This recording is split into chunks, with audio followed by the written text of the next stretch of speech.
Assalamualaikum warahmatullahi wabarakatuh. Nah, perkenalkan nama saya Hanif Amatullah dengan akhir NIM 45. Nah, jadi di sini saya akan sedikit menjelaskan materi tentang komunikasi.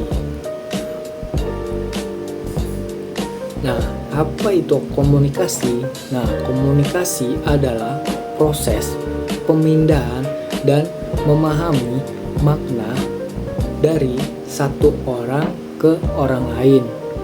Nah, dalam perilaku organisasi, komunikasi ini sangat penting untuk memastikan pesan tersampaikan dengan jelas, tepat, dan dipahami sebagaimana mestinya.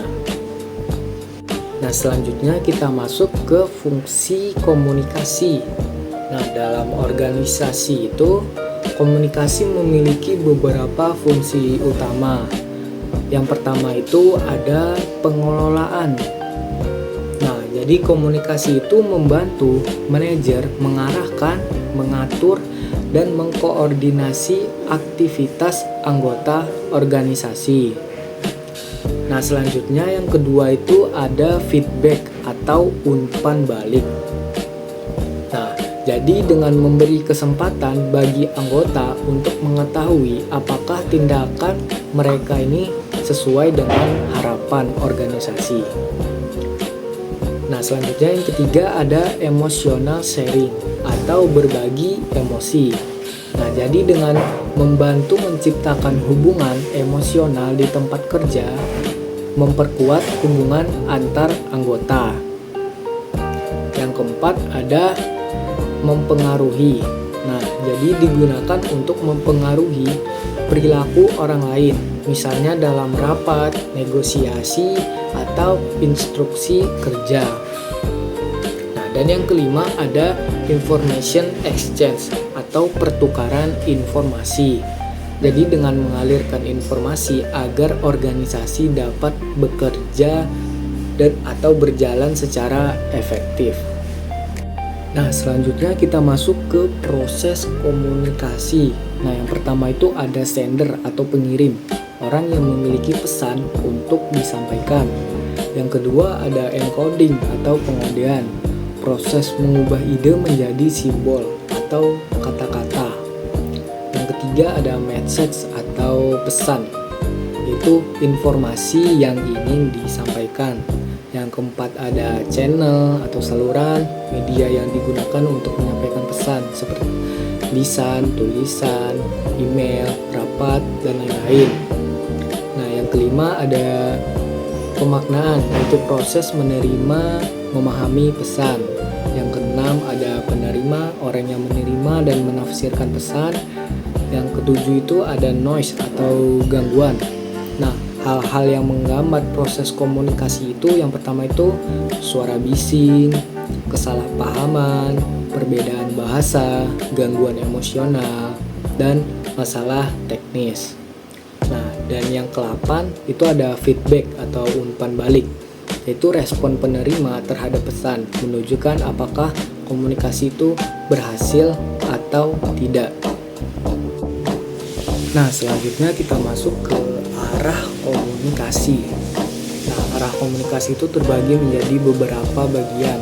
Nah, yang pertama itu ada downward communication, yaitu komunikasi dari level manajemen ke bawah.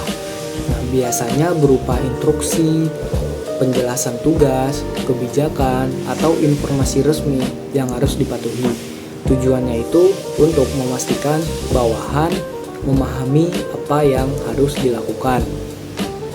Nah, yang kedua ada upward communication.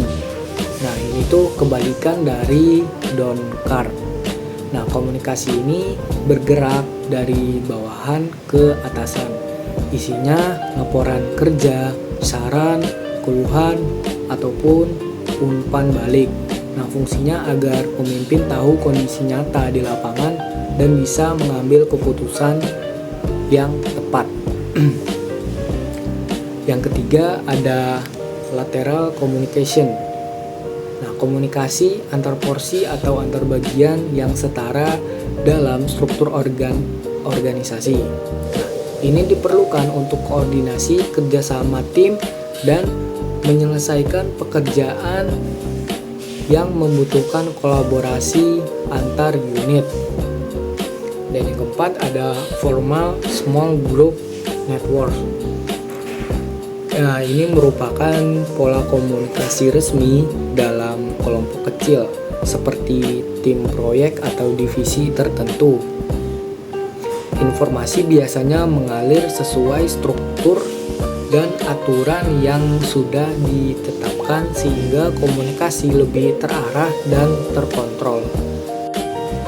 Nah, yang kelima ada the grapevine. Nah, ini adalah jalur komunikasi informal yang berkembang secara alami. Seperti obrolan antar pegawai, sifatnya tidak resmi, cepat menyebar, dan kadang tidak sepenuhnya akurat. Nah, meski informasi grapevine sering membantu memahami suasana organisasi. Nah, baik, yang terakhir kita masuk ke method of communication. Nah, yang pertama itu ada oral communication atau komunikasi lisan. Nah, komunikasi yang disampaikan secara ucapan seperti rapat, presentasi, diskusi, mengobrol. Nah, cepat, mudah dipahami, dan memungkinkan interaksi dua arah secara langsung. Yang kedua ada written communication atau komunikasi tertulis. Nah, dengan penyampaian pesan melalui tulisan, nah seperti email, laporan, surat, dokumen resmi. Nah, biasanya lebih formal, bisa disimpan sebagai bukti dan cocok untuk informasi yang detail. Nah, dan yang ketiga ada non-verbal communication atau komunikasi non-verbal. Nah, komunikasi yang disampaikan tanpa kata-kata seperti ekspresi wajah, gestur, kontak mata, sikap tubuh, intonasi suara. Non-verbal sering memperkuat atau bahkan mengubah makna dari pesan lisan.